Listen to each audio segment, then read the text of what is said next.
Investor को chase नहीं करो, कस्टमर को चेज करो। प्रोडक्ट अपने लिए नहीं बनाओ बल्कि कस्टमर के लिए बनाओ। यह मेरे वर्ड्स नहीं है, ऐसा मानना है बोल्ट के को फाउंडर वरुण गुप्ता का। बोल्ट की शुरुआत 2017 में होती है। तब तक बोल्ट 25 करोड़ का रेवेन्यू कर रहा था। पर्सनल ऑडियो सेगमेंट में बोल्ट और नॉइज 2014 में इंटर करता है, जबकि मीवी 2016 में अपने प्रोडक्ट लॉन्च करता है। और इसके बावजूद इकोनॉमी सेगमेंट में बोल्ट अपने आप को मार्केट में स्थापित करने में सक्सेसफुल रहता है। तो आखिर बोल्ट की क्या स्ट्रेटजी थी कि वह अपने आप को इस मार्केट में एस्टेब्लिश कर पाया? तो चलिए करते हैं वीडियो की शुरुआत और जानते हैं बोल्ट की सक्सेस स्टोरी। दोस्तों, अगर पर्सनल ऑडियो सेगमेंट में आपको इंटरेस्ट है तो आप ऊपर दिए गए आई बटन को क्लिक करके बोल्ट की सक्सेस स्टोरी को जान सकते हैं। दोस्तों, दरअसल पर्सनल ऑडियो सेगमेंट के अंदर में खासकर TWS में इकोनॉमी सेगमेंट में कोई भी बड़ी कंपनी 2016 तक नहीं थी। दरअसल TWS बनाने वाली कंपनियों को 4 कैटेगरी में रखा जा सकता है। पहला अल्ट्रा प्रीमियम सेगमेंट, जिसमें एप्पल और बोस जैसी कंपनियां आती है जो 15,000 से ऊपर के रेंज में प्रोडक्ट बनाती है। उसके नीचे प्रीमियम सेगमेंट आता है जिसमें JBL 10 से 15,000 के रेंज में प्रोडक्ट बनाती है। इसके नीचे सब प्रीमियम सेगमेंट आता है जिसमें सेनहाइजर जैसी कंपनियां आती है जो 5 से 10,000 के रेंज में प्रोडक्ट बना रही थी। लेकिन इकोनॉमी सेगमेंट में कोई भी ऐसी कंपनी नहीं थी जो बेहतर, सस्ता और टिकाऊ TWS दे रहा था। तब बोल्ट और नॉइज की शुरुआत हुई थी। उसके बाद 2016 में मीवी ने भी अपने प्रोडक्ट लॉन्च किया और फिर 2017 में बोल्ट ने पहली बार एक ई-कॉमर्स प्लेटफॉर्म मिंत्रा पर अपने प्रोडक्ट लिस्ट करता है और लिस्ट करते ही सोल्ड आउट हो जाता है।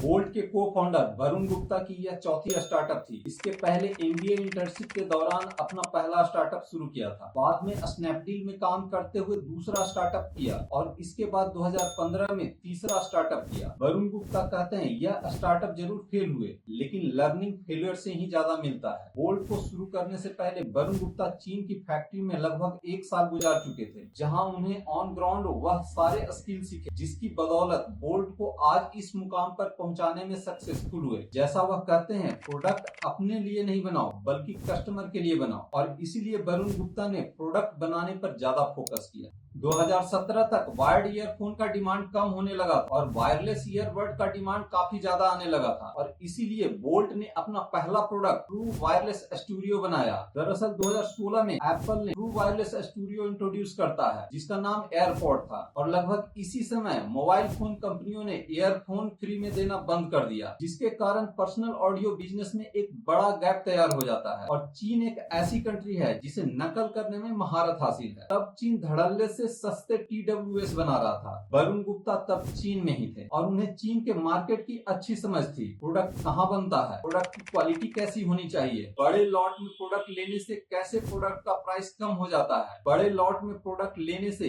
क्या एडवांटेज है और क्या डिसएडवांटेज है, प्रोडक्ट को एक कंट्री से दूसरे कंट्री में शिप कैसे करते हैं। दूसरा, वरुण गुप्ता पेशे से इंजीनियर थे, जबकि उनका शौक म्यूजिक में था और इसीलिए उन्हें ऑडियो प्रोडक्ट की अच्छी समझ थी। वरुण गुप्ता ने अपने प्रोडक्ट को एस्थेटिक बनाया। तब ब्लैक एंड व्हाइट कलर में TWS की डिमांड काफी ज्यादा थी, लेकिन कस्टमर को एक अलग फीलिंग देने के लिए उन्होंने खुद ही प्रोडक्ट डिजाइन किए, डिफरेंट कलर और लेदर से बने प्रोडक्ट लॉन्च किए। उसके एर्गोनॉमिक्स पर ध्यान दिया, क्या प्रोडक्ट कान में सही से फिट हो रहा है, स्टूडेंट को कैसे प्रोडक्ट चाहिए, डिलीवरी बॉय को किस तरह का प्रोडक्ट चाहिए, क्या लंबे वक्त तक एयरपोर्ट कान में फिट रह सकता है, मोटर बाइक चलाते समय एयरपोर्ट गिर तो नहीं जाएगा, सॉन्ग फंक्शनलिटी जैसे नॉइज कैंसिलेशन जैसी चीजों पर ध्यान दिया, कस्टमर केयर रिव्यू को हथियार बनाया और लगातार अपने प्रोडक्ट को बेहतर करते चले गए। बिना किसी फंडिंग के सिर्फ 14 लाख के इन्वेस्टमेंट से बोल्ट की शुरुआत की और अपने प्रॉफिट को ही इन्वेस्ट करके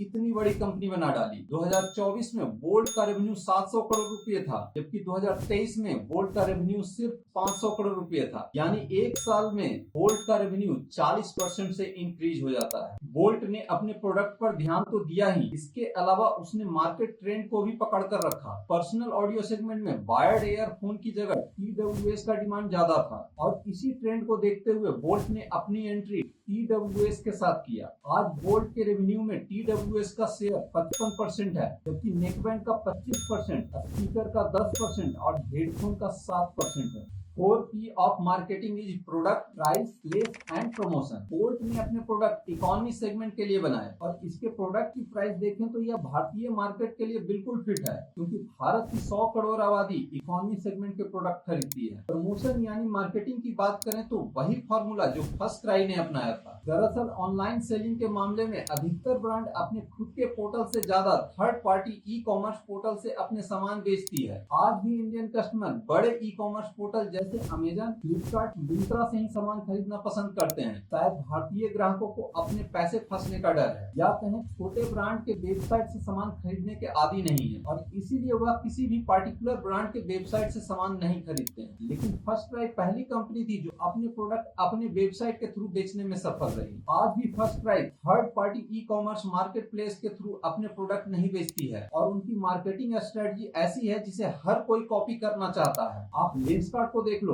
बोल्ट को देख लो, और बोल्ट भी वही स्ट्रेटजी के साथ मार्केट में है, लेकिन आज भी अपनी खुद के वेबसाइट से सामान बेचने के मामले में फर्स्ट क्राई के नजदीक कोई भी नहीं पहुंच सका। बोल्ट को भी अपने मार्केटिंग स्ट्रेटजी में और बदलाव लाने की जरूरत है। आज भी बोल्ट का 70% revenue third party e commerce website से ही आता है। बोल्ट के ऑफिशियल वेबसाइट boltaudio.com को खोलकर देखें तो आपको यहाँ हर प्रोडक्ट पर सेल मिलेगा, फ्री डिलीवरी के अलावा प्रीपेड डिस्काउंट मिलेगा। बोल्ट अपने प्रोडक्ट पर 72 आवर रिप्लेसमेंट वारंटी भी ऑफर करता है। बोल्ट अपने प्रोडक्ट का सेलिब्रिटी एंडोर्समेंट सैफ अली खान से करवा रहा है, लेकिन इन लुभावने ऑफर के बावजूद बोल्ट अभी भी अपने वेबसाइट के थ्रू मात्र 15% का रेवेन्यू कर रहा है। आज बोल्ट का पर्सनल ऑडियो सेगमेंट में 11.9% का मार्केट शेयर है। 2025 में 1000 करोड़ रेवेन्यू टच कर सकता है। तो दोस्तों, इस बिजनेस केस स्टडी से हमें क्या सीखने को मिलता है? प्रोडक्ट ही सबसे बड़ा मार्केटिंग टूल है। अगर आपका प्रोडक्ट मार्केट फिट है तो आपको किसी भी मार्केटिंग टूल की जरूरत नहीं है, लेकिन प्रमोशन यानी मार्केटिंग किसी भी बिजनेस का एक अहम हिस्सा होता है और आज के समय में ऑनलाइन मार्केटिंग का सबसे बड़ा टूल है। तो दोस्तों, यह वीडियो कैसा लगा कमेंट में जरूर बताएं और ऐसे ही वीडियो के लिए जुड़े रहें हमारे साथ।